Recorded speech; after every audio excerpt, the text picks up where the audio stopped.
नमस्कार समस्त को दिलबर प्रिया चैनल को स्वागत। आज आम कानिका बनैबा कारण आज मार्गशीर मासर लास्ट गुरुवार। आम ओडिशा रे तो कानिका बहुत प्रसिद्ध आउ माने सब पर्वपर्वाणी रे तो कानिका समस्त घरे हुए। चलतु आज आम कानिका बनैबा आ कानिका पई कौन कौन सब सामग्री दरकार चलतु देखिबा। बनैबा मुझे नहीं घीओ एठे मु नहीं तेजपत्र 2टा आ डालचीन लवंग गुलमरीच आ गुजराती काजू किशमिश आठी मु नड़िया अल्प किसी नहीं आछि बादाम नहीं आठी मु हलदी की लुण नहीं लुण स्वाद अनुसार ये मुझे चीनी ये मु बड़ चामच रे 4 चामच चीनी नहीं अरुआ चाउल नहीं अरुआ चाउल को धोई सारा पर या छाणी मु ऑलरेडी 30 मिनिट ये मु रखी। चलतु तैयारी करिवा कानिका।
देखु केते सुंदर कानिका आमर ऑलरेडी हो साराणी आउ गोटा मसला तेजपत्र घीओ जो बहुत बढ़िया बास्ना आसूची।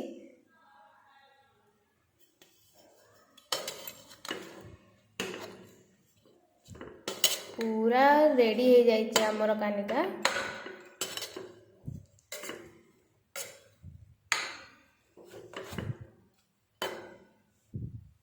मो प्लेट को बाहर करके देखौची कानिका पूरा आमर गोटी गोटी हो जाइए और बहुत बढ़िया बास्ना भी आसूची।